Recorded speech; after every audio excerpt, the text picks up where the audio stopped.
All right, I think we're recording now. So, welcome to Tom Nash. Thanks for agreeing to do this.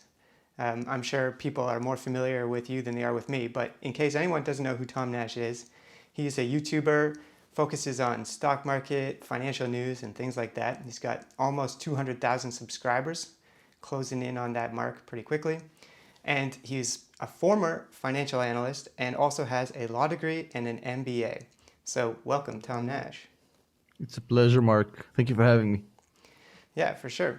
So I wanted to ask you a couple questions today, mainly related to the idea of stock market YouTubers getting paid to promote penny stocks on this platform.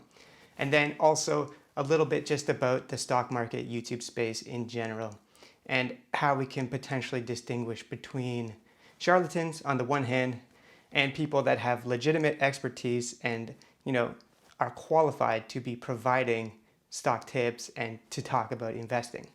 But first of all, let's start with this ZKIN situation.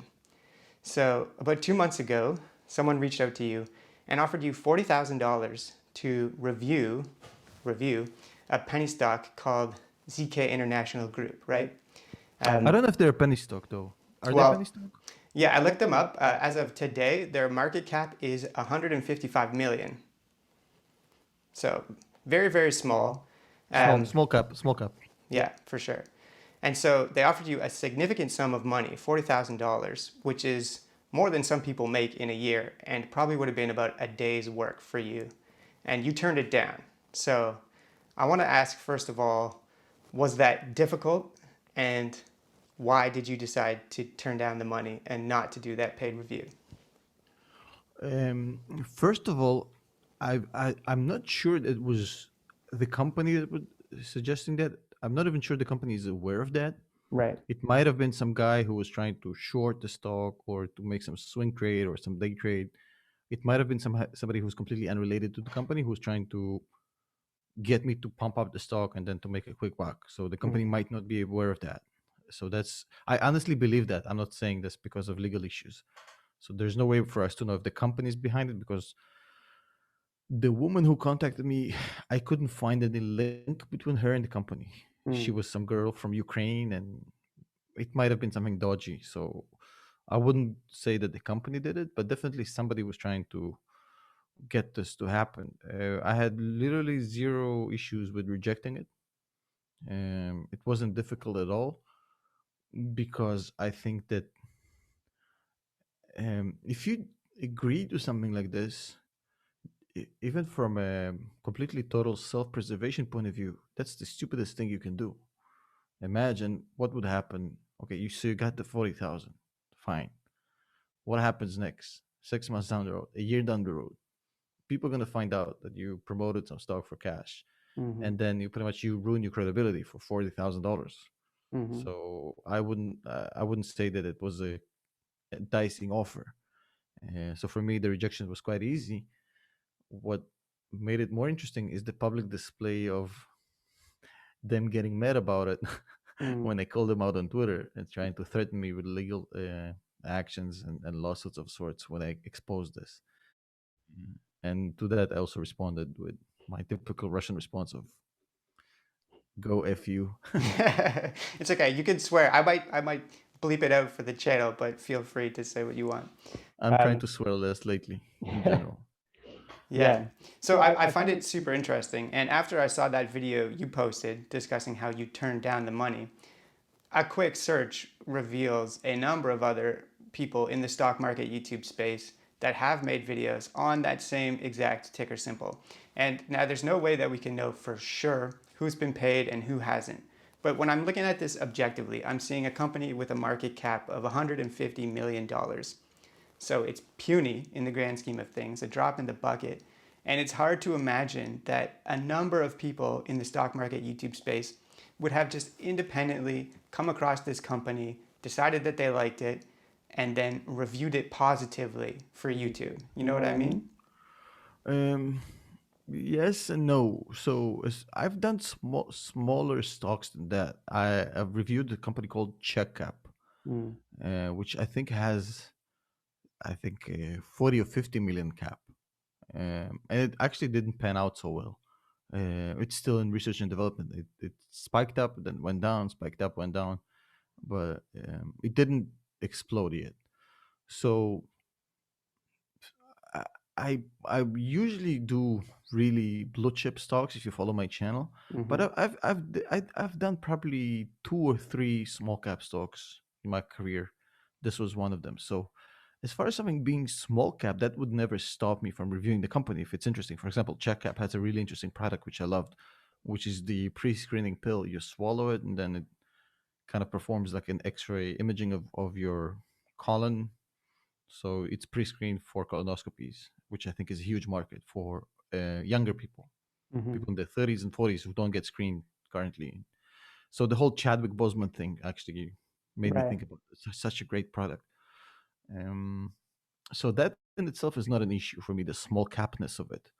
So as far as people independently finding this company, I mean, it's a hot market. People are looking for bargains everywhere. So I wouldn't jump into conclusions. Um, However, I think that in general, speaking about small cap stocks, if we want to go down to this resolution, there's a real issue here, which is kind of similar to the diet space. When all of these diet programs that are online, people look for quick solutions. Hmm. So it's like, well, I can sell you a plan of how to get healthier and lose 15 pounds in 6 months if you Yeah, eat right, or I can give you this little nice quick fix solution. And in 2 weeks, you're gonna lose everything right away. Look at this magic solution, right? of So course. kind of penny stocks is kind of that thing in the stock Yeah. market world. That's like the magic diet pill. And if your channel is just strictly focused on penny stock and nothing else, I wouldn't say that automatically qualifies you as somebody who I wouldn't trust, but I mean, it just, from my experience, it's impossible to sustainably, I don't know if sustainably is even a word, but as a Russian, I'm allowed to make mistakes. I don't know if sustainably you can keep generating income from just investing in penny stocks. All the Hmm. smart people I know don't invest in penny stocks Yeah. unless it's some sort of a biotech crazy gamble. But in Yeah. general speaking, but they're penny stocks for a reason. And if you only cover penny stocks or predominantly penny stocks, it's kind of a red flag for me.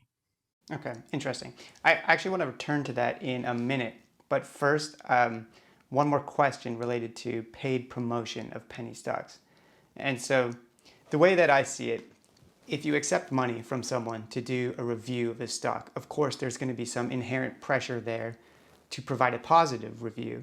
I think And it's to illegal. illegal, yes, I believe it's illegal for a public company to do a right. paid. It's not a video game. You can't say, "Well, it's a sponsored video." That doesn't exempt you from the law. You cannot um, do paid promotions for public companies. I believe that's my interpretation of the law. Yeah, I was on the SEC website actually looking up what pump and dump schemes are and what is or is not illegal. And it seems to hinge a little bit on the motivation of the people. For instance, what are they going to do once the price of a stock has been pumped up or promoted? But Yep. in any case, by accepting money to do a review, you're probably going to provide a positive review, right? And obviously, as you were saying, that is going to undermine the credibility and the legitimacy of everything else that you have to say on your channel. And so, what do you think about other YouTubers taking money to make reviews? Because I'm sure you turned down the 40K, which is great, and that shows on your part, a sense of trustworthiness and credibility. But that would be for a lot of people probably too good to turn down. It's just a quick payday. And then once that starts to happen, it becomes really difficult to distinguish between what's a true bull or bear thesis and what is paid for and who can we trust when it comes to stock market YouTubers. Yeah, it's a great question. I personally believe that if you engage in paid reviews of public companies, that you're performing something that is illegal. But just my interpretation of the law. I'm not in my capacity as a legal advisor here.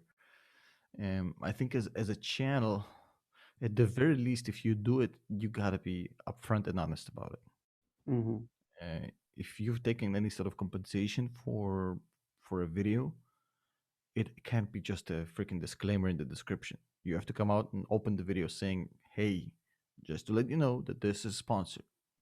Make sure that nobody misses that. Hmm. That's the very least I would expect for somebody. But for me, once I hear that, I'm going to check out from this video. I'm not going to watch a sponsored video, due diligence of a stock. At that point, it becomes useless to me. Hmm. The other part is that's why we have all this abundance of information, right? So let's say that somebody got paid to do a review. There's still going to be at least 100 different free resources which you can cross-reference to check how good the stock is. Hmm. You can use Dip Pranks, you can use Twitter, Reddit, you can use any number of other YouTube channels, or do your own research and go to the SEC website, read the 10Ks, whatever, right? So just following general practices of cross-referencing all these recommendations and information will eliminate a lot of this fluff and nonsense. If somebody's even, capping, so to speak, Yeah. you can pretty much identify it quite quickly. Yeah, for sure. I guess my concern, and something that I suspect might be the case, is that there's so many people that are ready to consume this type of content that could be first time investors, or just really beginner investors. And so for people like that that don't understand what might be a red flag to watch for, it could be incredibly misleading. And I Yeah, so think, I'll give you a few red flags. If you hear somebody scream that they guarantee a certain return, or if you hear outlandish claims, for example, 5x, 10x, 20x, 100x, or even outlandish, something that's complete, like trustworthy financial analysts would never go out of their way saying, well, this is incredible, right? mm-hmm, And if they are, that's probably one stock in a lifetime. Like for me, that's probably Palantir and Tesla. I'm gaga over these stock. I think mm-hmm, they're amazing, but that's it. That's my list. I'm extreme, and everybody who watches my channel, they know it. They know, hey, I'm extremely biased. I think these are the two stocks or two companies that are going to change the universe that we know it, and it's just my opinion, right? mm-hmm, But outside of these two companies, which I'm completely like, madly in love with, and their business model and everything, when I do like a due diligence about Amazon, Facebook, Google, whatever company, I'm always going to talk about, okay, so this is the upside, this is the downside, these are the risks. Here's where you might fall. This It's a very balanced approach, usually. And when you hear somebody constantly say, well, this stock and this stock and this stock, and every single day they have a new stock that's going to 10x or 20x or whatever, then that kind of shows you, okay, it's a lot of hype. So the warning sign would be to look for these outlandish claims. But if you go on my channel, you'll see like videos saying that Palantir is a 1.5 trillion dollar company and their current cap is like 40 billion. That's extremely outlandish, right? And but if you go through the rest of my videos, you'll see that usually I'm talking about, okay, this thing is 15 to 30% undervalued. That's usually the range that I find of undervaluation. So I would suggest go through the history of that person and see, I mean, the level of transparency as far as providing you also the risks and the downside and the bear case, and kind of if there's a balanced report there, that's usually a sign of quality analysis. And if mm-hmm. it's just everything is just hype and hype and hype, that usually means you got to be careful a little bit. Yeah. That's the end of part one of my interview with Tom Nash, which ended up being pretty long, so I decided to split it up into 3 segments to make each part manageable. And if you want to see the continuation of this interview, as well as more content about personal finance, investing, and entrepreneurship, please subscribe to the channel, and I'll see you next time.